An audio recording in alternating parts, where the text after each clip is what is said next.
صاحب الزمان. اعوذ باللہ من الشیطان الرجیم. بسم اللہ الرحمن الرحیم. الحمد للہ رب العالمین، والصلاة والسلام علی سیدنا وحبیبنا ابی القاسم محمد. اللہم صلی علی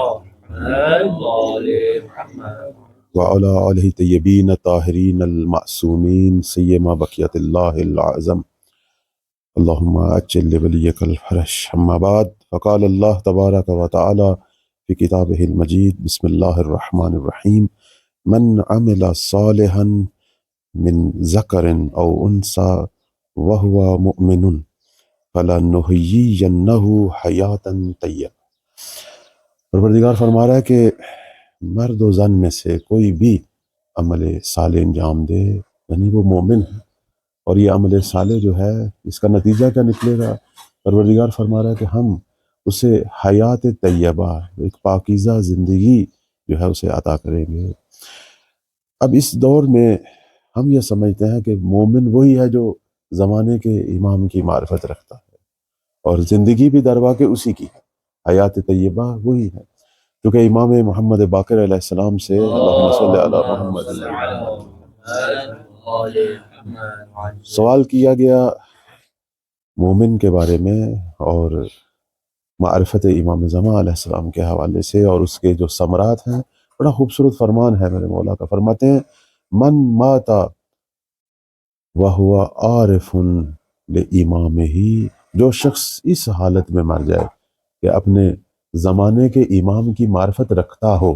ویسے عام جو مشہور روایت ہے وہ یہ ہے کہ من مات ولم یعرف امام زمانہ مات میتۃ جاہلیہ. لیکن ایک اور بھی انداز ہے ہمارے ائمہ کا اس مسئلے کی اہمیت، اور وہی جو جملہ ہے حیات طیبہ والا، میں اسی کے ذیل میں صرف گزارشات جو ہیں وہ چند عرض کروں گا.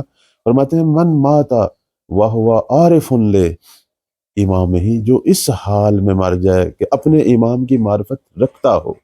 فرماتے ہیں لم یضرہ تقدم ھذا الامر او تاخر، فرماتے ہیں کہ پھر اس سے فرق نہیں پڑتا کہ ظہور امام وقت پہلے ہو یا بعد میں، کیونکہ وہ پھر اس مقام پہ ہوتا ہے.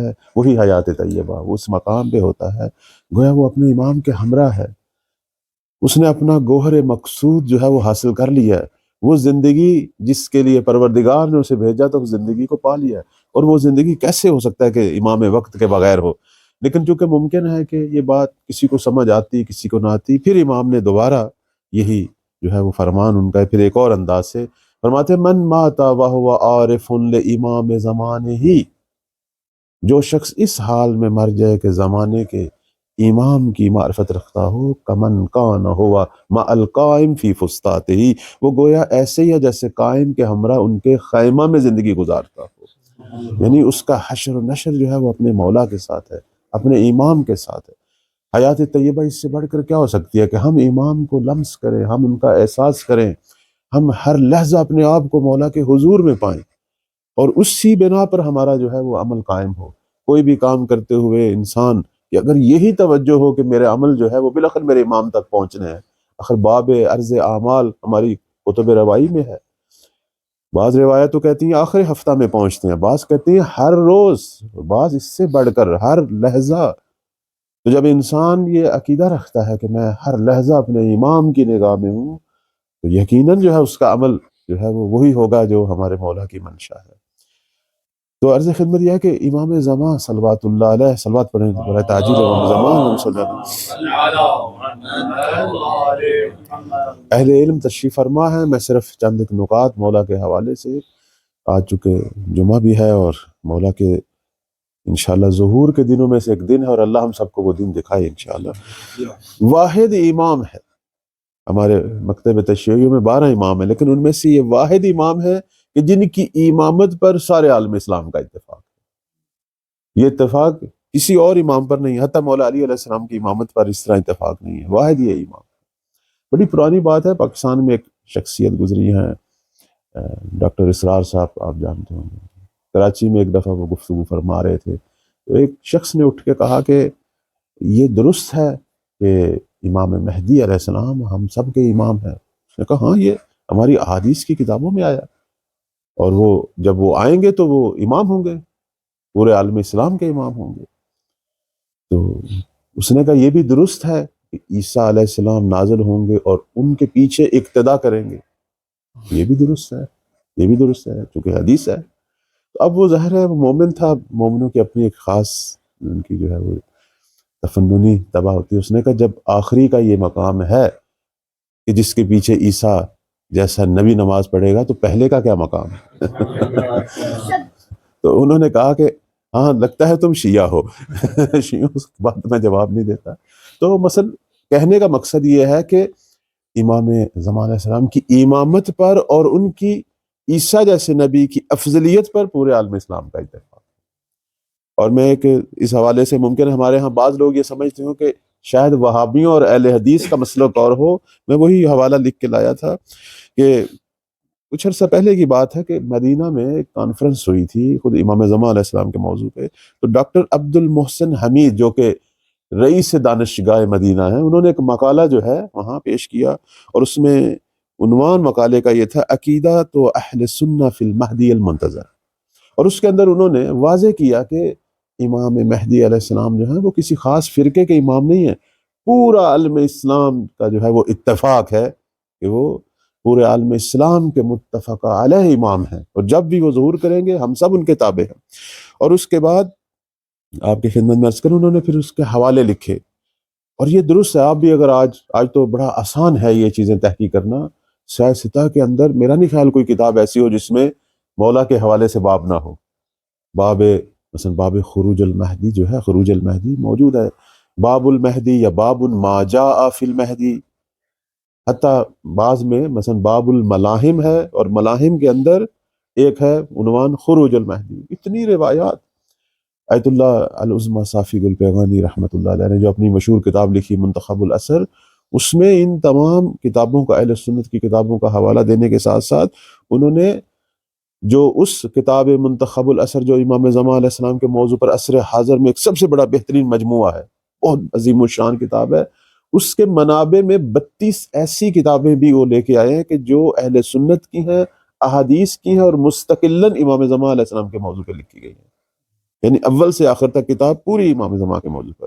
جیسے ہم تشیع میں شیخ صدوق علیہ رحمہ کی کتاب کمال الدین بیان کرتے ہیں کہ یہ 2 جلد میں اور پوری امام زمان پہ ہے، کتاب الغیبت نعمانی پوری امام زمان پہ ہے۔ اسی طرز کی اہل سنت نے احادیث کے مجموعے سارے کے سارے مولا امام زمان علیہ السلام کے موضوع پر 32 مجموعوں کے نام تو آیت اللہ صافی نے وہاں ذکر کیے، جس میں سے ایک مشہور کتاب جو ہے وہ گنجی شافی کی البیان فی اخبار صاحب الزمان۔ صلوات پڑھیں بار محمد و آل محمد۔ پہلا نقطہ تو یہ ہے ہمارے مولا کے حوالے سے کہ اتفاق ہے عالم اسلام کا۔ دوسرا جو نقطہ ہے وہ یہ ہے کہ اس امام کی امت تمام ائمہ کی امت سے افضل ہے۔ اور میں بسا اوقات یہ عرض کیا کرتا ہوں کہ ہمارے اندر کافی یہ خواہش ہوتی ہے کاش ہم چھٹے مولا کے زمانے میں ہوتے، امام صادق علیہ السلام کے اصحاب میں ہوتے، مولا کا دیدار کرتے، یا یہ بھی ہو سکتا ہے ہم کہیں ہم مولا علی کے زمانے میں ہوتے، یہ ہے ہماری خواہش۔ لیکن کبھی آپ نے غور فرمایا ہمارے ائمہ کے اصحاب میں کون سی حسرت تھی؟ وہ سب یہی حسرت رکھتے تھے کاش ہم قائم کی امت ہوتے۔ کیوں؟ کیونکہ روایات ہیں کہ جس میں امام زمان کے جو اصحاب ہیں، ان کے جو شیعہ ہیں، ان کی جو امت ہے، اسے تمام زمانے کے لوگوں سے افضل قرار دیا گیا۔ اور یہ مشہور حدیث ہے امام سجاد صلوات اللہ علیہ کی، اللہم صلی علی محمد۔ جناب ابو خالد قابلی کہتے ہیں یا ابا خالد ان اہل زمان غیبت ہی، قائم کی غیبت تازہ، نہ کہ زمانہ ظہور، جو غیبت کے لوگ ہیں جنہوں نے دیکھا بھی نہیں ہے مولا کو، ان کی غیبت کے جو لوگ ہیں یعنی زمانہ غیبت کے جو لوگ ہیں، ان کی 2 البتہ شرطیں، القائلین بے امامت ہی، مہدی کی امامت کا عقیدہ رکھتے ہوں، المنتظرین لظہور ہی، اور ان کے ظہور کا انتظار کرتے ہوں۔ فرماتے ہیں یہ جو لوگ ہوں گے غیبت کے، فرماتے ہیں افضل و اہل کل زمان، تمام زمانوں والوں سے افضل، یعنی ہر نبی کی امت سے، ہر وصی کی امت سے افضل ہے کون؟ قائم کی امت، حتیٰ وہ جو غیبت کے زمانے کے لوگ ہیں۔ یہ بہت بڑا مقام ہے، اور اس سے بڑھ کر اور کیا مقام ہو سکتا ہے کہ ایک دفعہ کسی شخص نے آ کے چھٹے مولا سے پوچھا کیا قائم پیدا ہو چکے ہیں؟ میرے مولا نے بے ساختہ کہا وَلَوْ أَدْرَكْتُهُ لَخَدَمْتُهُ أَيَّامَ حَيَاتِي، اگر قائم ہوتے میں اپنی پوری زندگی ان کی خدمت میں گزارتا۔ یعنی امام قائم کی یہ عظمت ہے کہ ہمارے ائمہ، امام صادق علیہ السلام جیسے ائمہ ان کی خدمت گزاروں میں قرار پانے کی حسرت رکھتے تھے اور دعا کرتے تھے۔ اور یہ تو میں نے کتاب شریف غیبت نعمانی میں ایسی روایات دیکھی ہیں جس میں فرمایا گیا کہ 4 اماموں کو 12 اماموں میں افضلیت حاصل ہے۔ البتہ یہ ہمارا کام نہیں ہے کہ ہم کہیں کہ کون ہم تو کہتے ہیں اولنا محمد و آخرنا محمد و اوسطنا و کلنا، لیکن اگر لسان معصوم فرما دے تو ہم تابع ہیں چونکہ وہ ہم سے بہتر سمجھتے ہیں۔ تو احادیث میں آیا ہے کہ 4 اماموں کو افضلیت حاصل ہے۔ پہلے امام ہمارے مولا امیر المؤمنین، پھر امام حسن مجتبیٰ، پھر امام حسین علیہ السلام، اور پھر امام مہدی علیہ السلام۔ اور روایت میں آیا کہ امام حسین علیہ السلام کی صلب سے جو 9 امام آئیں گے ان میں افضل ترین مہدی ہے جو باقی اماموں پر فضیلت رکھتے ہیں۔ بس اسی بنا پر ہم دیکھتے ہیں کہ امام صادق علیہ السلام جو ہیں وہ اپنے آپ کو مہدی کے خدمت گزاروں میں سے بیان کرتے تھے۔ صلوات پڑھیں بر محمد و آل محمد۔ اور یہ جو آپ دیکھتے ہیں کہ یہ خاص ایک ادب و احترام ہے ہمارے مولا کا، جو بعض دفعہ بعض لوگ اس کو ایک اعتراض کی شکل میں بھی پیش کرتے ہیں کہ یہ آپ کیا جمعہ کے خطبے میں، عید کے خطبے میں پیغمبر کا نام آ رہا ہے، باقی ائمہ کا نام آ رہا ہے، لیکن جب امام قائم کا نام آتا ہے تو سارے کھڑے ہو جاتے ہیں۔ تو یہ خاص احترام کیوں ہے؟ اس کی کیا دلیل ہے؟ اس کی دلیل بھی خود ہمارے ائمہ ہے، اس کی دلیل بھی ہمارے ائمہ ہے۔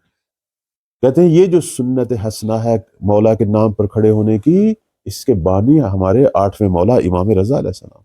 اللہم صلی علی محمد وعلی محمد۔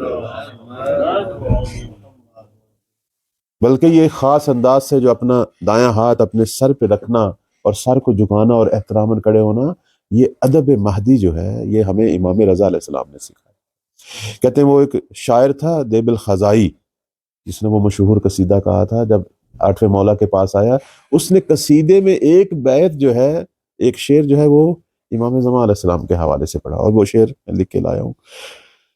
دیب الخزائی نے اس قصیدے کے اندر جب اس جملے پہ پہنچا کہ خروج امام لا محال خارج، بالاخر ایک امام ہے جس نے حتماً خروج کرنا ہے، یقوم علی اسم اللہ والبرکات، کہ نام خدا جب وہ قیام کریں گے اور وہ بابرکت قیام، بس اتنا اس نے کہا، ابھی اس نے نام نہیں لیا، صرف ایک اشارہ کیا تھا۔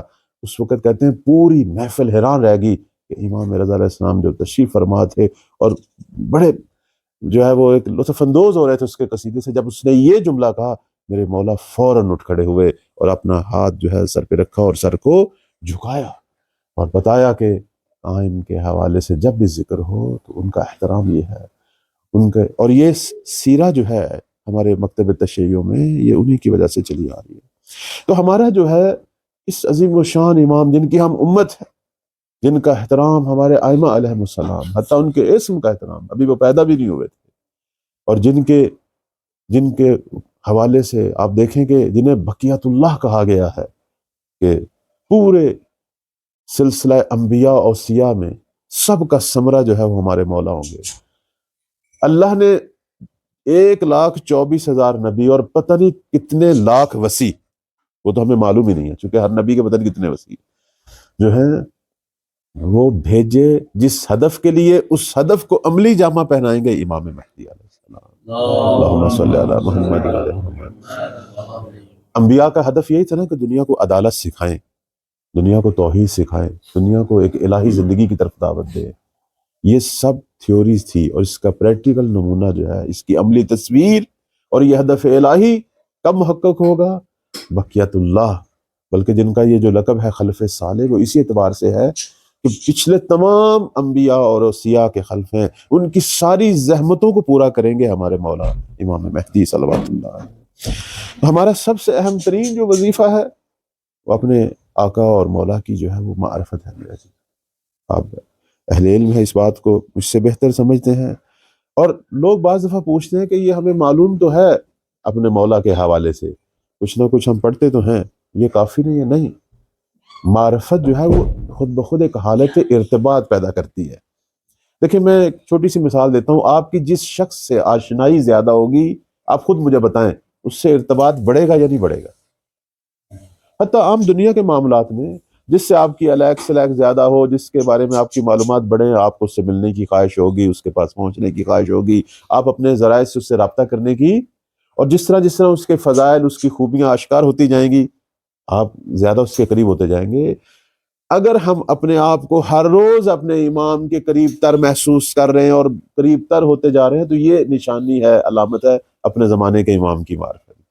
لیکن اگر ہم اسی جگہ پہ کھڑے ہیں جس جگہ پہ 1 سال پہلے کھڑے تھے، جس جگہ پہ ہم چند ماہ پہلے کھڑے تھے، گویا ہم دور ہیں، گویا ہم معرفت نہیں رکھتے، چونکہ معرفت یعنی ہر روز قربت بڑھنا، ہر روز نزدیک آنا۔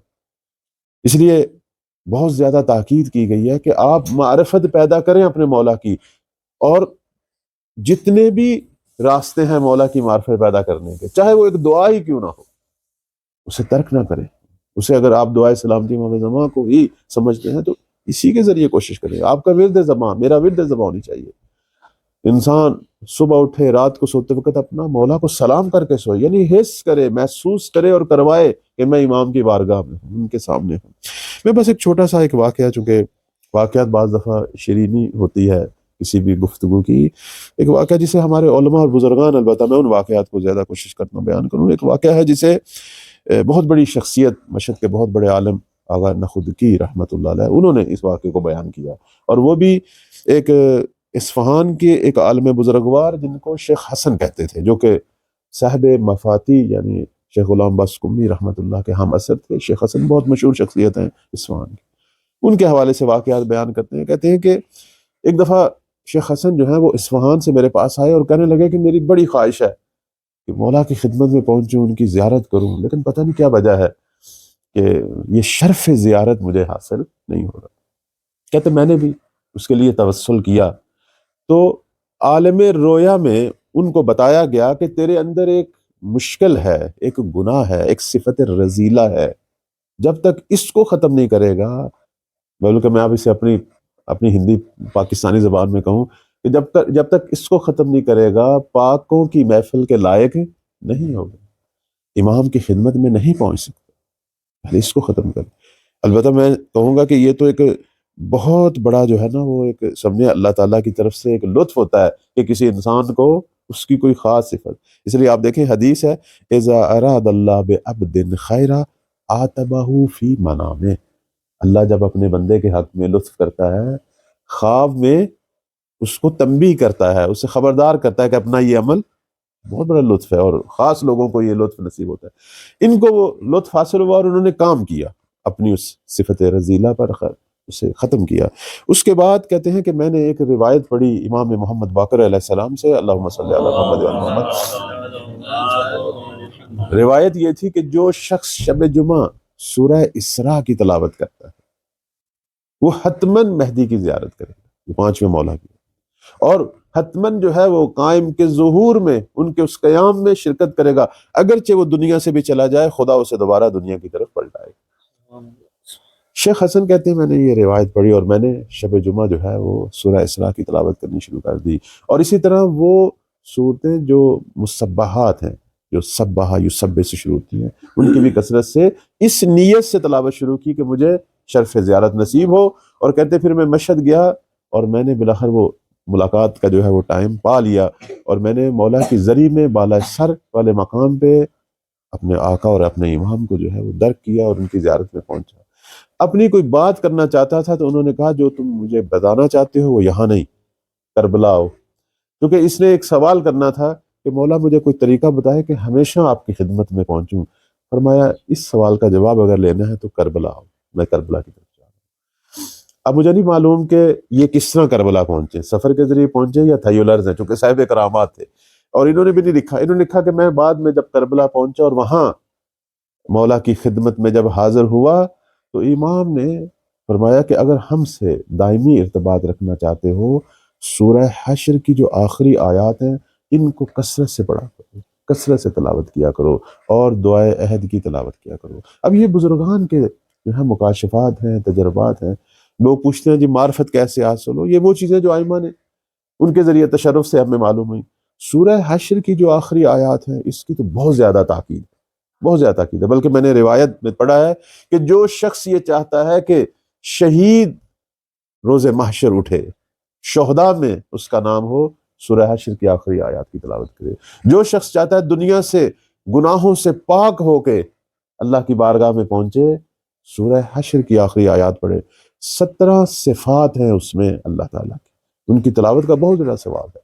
اور یقیناً جو ہے ہم جیسے طالب علموں نے اس کو ایسے تو نہیں پڑھنا جیسے عوام الناس پڑھتے ہیں، تأمل کے ساتھ پڑھنا ہے، ترجمے سے، غور و فکر سے۔ تو امام نے تاکید فرمائی، فرماتے ہیں کہ شیخ حسن اگر ہم سے چاہتے ہو دائمی ارتباط، سورہ حشر کی آخری آیات کو کثرت سے پڑھا کرو اور دعائے عہد پڑھا کرو، تو یہ ارتباط کیوں نہیں قائم ہو سکتا ہے۔ ایک بس میں ختم کر رہا ہوں، ایک شخص جو ہے وہ لکھتے ہیں، کہتے ہیں کہ امام خمینی رحمۃ اللہ آخری ایام میں ہسپتال میں ہمیشہ ایک چھوٹی سی مفاتی ہوتی اور اس میں انہوں نے ایک علامت رکھی ہوتی تھی اور ایک دعا کو کثرت سے پڑھتے تھے۔ تو بعد میں کسی نے وہ دیکھا اور وہ علامت دیکھا تو دعائے عہد پر کثرت سے دعائے عہد کی تلاوت کیا کرتے تھے۔ رہبر کبھی یہ سیرہ ہے ہمارے لیے، بلاخر ہم مولا کے حضور میں ہیں، ان کی نگاہوں میں ہیں، اور یہ لطف خاص جو ہے وہ مانگنا چاہیے۔ ہم حرم میں جاتے ہیں بعض دفعہ اور واپس چلے آتے ہیں، حالانکہ وہ بہترین مقام ہے کہ جہاں مہدی کی نگاہ انسان مانگے، ان کے لطف نظر کو مانگے۔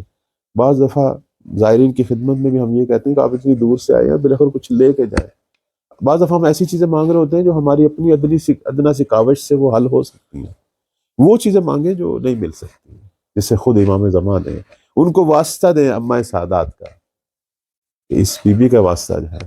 اور جو چیز مانگنی چاہیے وہ امام کی نگاہ خاص ہے کہ جس سے میری کایا پلٹے، جس سے میری دنیا پلٹے۔ ورنہ ہو سکتا ہے پیغمبر بھی کتنے ہی لوگوں کو دیکھتے ہوں، لیکن ہر ایک کی منافقت ختم نہیں ہوتی تھی، ہر ایک کا شر ختم نہیں ہوتا تھا۔ نگاہ خاص مانگے، وہ نگاہ جو واقعاً کایا پلٹتی تھی، وہ نگاہ جو سید الشہداء نے ہور کی کایا پلٹتی۔ بعض دفعہ میں یہ البتہ آپ کی خدمت میں عرض کروں، کہتا ہوتا ہوں کہ ہمارے لیے اگر کوئی الگو ہے مصائب میں، وہ ہستیاں کہاں، ہم تو، لیکن ایک ہے کہ جس سے ہماری امید بڑھ جاتی ہے، وہ جناب ہور ہے، جناب زہیر۔ ہمیں اپنے لیے ایک امید بڑھ جاتی ہے، گناہوں میں غرق ہے ہم لوگ، لیکن جب دیکھتے ہیں کہ امام کی نگاہ سے حور کی کایا پلٹ سکتی ہے، تو امام وقت کے حسین کی نگاہ سے ہماری کیوں نہیں پلٹ سکتی۔ جب اس نے ہاتھ ڈالا تھا نا ذوالجناح کے لگام میں، تو مولا نے خاص نگاہ سے حور کو دیکھا تھا، کہا تھا تجھ پہ تیری ماں روئے۔ وہ تو ہمارے ایک بہت بڑے عالم بزرگوار جو ہیں علامہ اختر عباس نجفی رحمۃ اللہ علیہ، خدا ان کے درجات بلند کرے، وہ کہتے ہیں امام یہ جملے ہر ایک کو نہیں کہتے تھے، ہے تو یہ عربوں کے اندر بڑا سخت جملہ تھا کہ تیری ماں تیری عزا میں بیٹھے، یہ جملہ بیدار کرنے کے لیے تھا، یہ جملہ حر کو حر بنانے کے لیے تھا۔ اصل یہی جملہ تھا جس نے حر کو حر میں بدل دیا، وہ پہلے حر نہیں تھا۔ کہا کہ ایک دیکھا اسے خاص نگاہ سے اور کہا کہ حر تیری عزا میں تیری ماں بیٹھے، بس وہ لرز گیا اس وقت امام کی نگاہ سے۔ اور دوسرا جب کہا نا تیری عزا میں تیری ماں بیٹھے، تو کہنے لگا حسین آپ نے تو یہ کہہ دیا، لیکن میں نہیں کہہ سکتا آپ کو، کیونکہ آپ کی ماں فاطمہ زہرا ہے۔ بس یہ وہ ایک احترام جو بی بی زہرا کا، کہتے ہیں یہ باعث بنا کہ صبح عاشور اور اپنے آپ کو جہنم اور جنت کے درمیان دیکھ رہا۔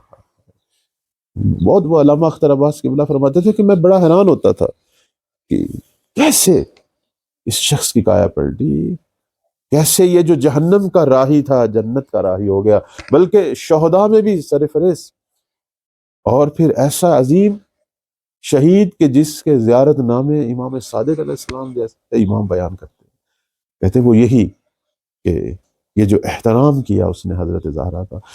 ہم یہی کہتے ہیں کہ ہمارے پاس شاید کوئی اور عمل نہ ہو، لیکن یہ جو ہم احترام کرتے ہیں، یہ جو ہم یہ مجالس اور محافل بپا کرتے ہیں، یہ جو ہم ذکر فضیلت کرتے ہیں، یہ جو ہم ذکر مصیبت کرتے ہیں، اور تو کچھ نہیں ہے اپنے اعمال میں اپنے مولا کو اپنے رب کو دکھانے کے لیے، یہ چند ہمارے پاس الفاظ ہیں کہ مولا اس قابل تو نہیں ہے عمل کے اعتبار سے، لیکن ہاں ہم نے احتراماً کچھ کہا ہے ان ہستیوں کے بارے میں، ہاں ہم نے احترام کیا ہے، ان کی اعضاء میں کوئی نہ کوئی اشک بہایا ہے۔ کہتے ہیں کہ صبح ہر جو ہے وہ اس عالم میں تھا، اپنے آپ کو جہنم اور جنت کے درمیان کسی نے پوچھا، اور تو بہت بڑا بہادر ہے، ان چند بچوں اور جوانوں سے ڈر گیا؟ اس نے کہا نہیں، میں اپنے آپ کو جنت اور جہنم کے درمیان دیکھ رہا ہوں۔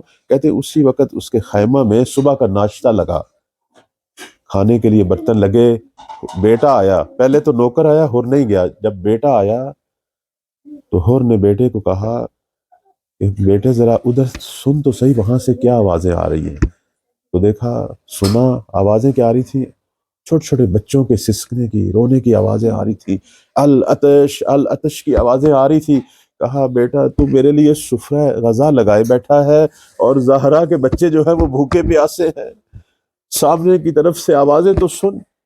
بس یہ ہر کے مقامات تھے، ہر بدر رہا تھا۔ میں بس اشارہ کروں گا، ہر جب چلا نا مولا حسین کے خیمہ کی طرف، امام جو ہے سامنے سے جب ہر کو آتا دیکھا تو حضرت عباس کو کہتے ہیں بھیا جاؤ، ہمارا مہمان آ رہا ہے، اس کے استقبال کے لیے۔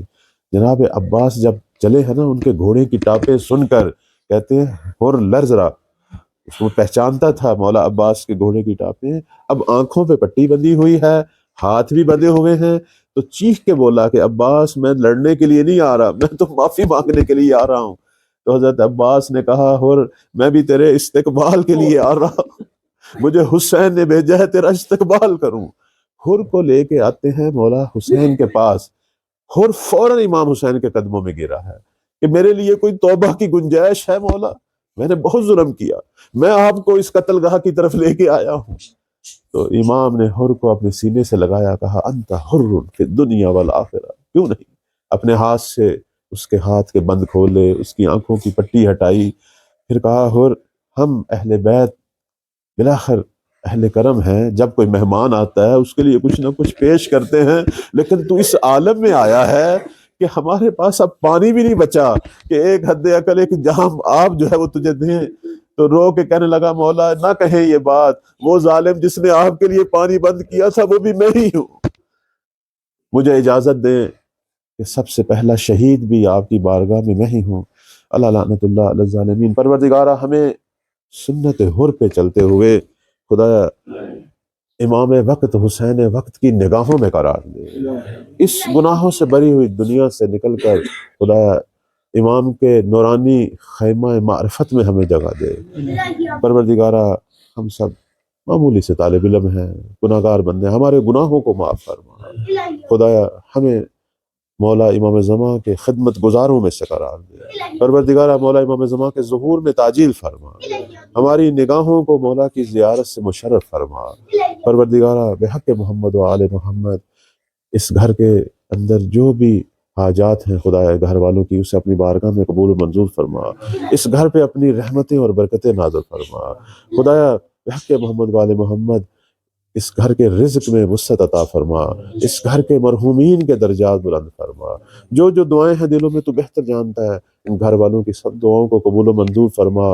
قبلہ زیدی صاحب جو ہمارے برادر بزرگ ہیں، ان کی توفیقات میں اضافہ فرما، ان کے تمام حاجات کو اپنی بارگاہ میں قبول و منظور فرما۔ خدایا حاضرین پر اپنی رحمتیں نازل فرما، جو جو دعائیں ہیں حاضرین کے دلوں میں اپنی بارگاہ میں قبول و منظور فرما۔ ہمارے عزیز حاضرین کے عزیز جو بیمار ہیں شفائے عاجلہ و کاملہ عطا فرما۔ ہمارے بچوں اور جوانوں کو امام مہدی علیہ السلام کا سرمایہ قرار دے۔ پروردگارہ جہاں جہاں بھی شیعہ موجود ہیں خدایا سب کو حمدلی عطا فرما، ہر شر سے ان کی حفاظت فرما۔ پروردگارہ دشمنان اسلام کو ذلیل و خوار فرما، مظلومان فلسطین، مظلومان لبنان، مظلومان بحرین، مظلومان پاراشنار کشمیر، جہاں جہاں بھی خدایا ظلم ہو رہا ہے ظالموں کو نیست و نابود فرما، مظلوموں کے مددگار مسیح عالم کے ظہور میں تعجیل فرما۔ پروردگارہ بحق محمد والم ہمارے بزرگان مراجع بالخصوص رہبر معظم طول عمر عنایت فرما۔ پروردگارہ بحق محمد والم محمد یہ مختصر سی محفل، یہ دعا، یہ ذکر آل محمد اپنی بارگاہ میں قبول و منظور فرما۔ اللہم تقبل منا انک انت السمیع العلیم برحمتک یا ارحم الراحمین۔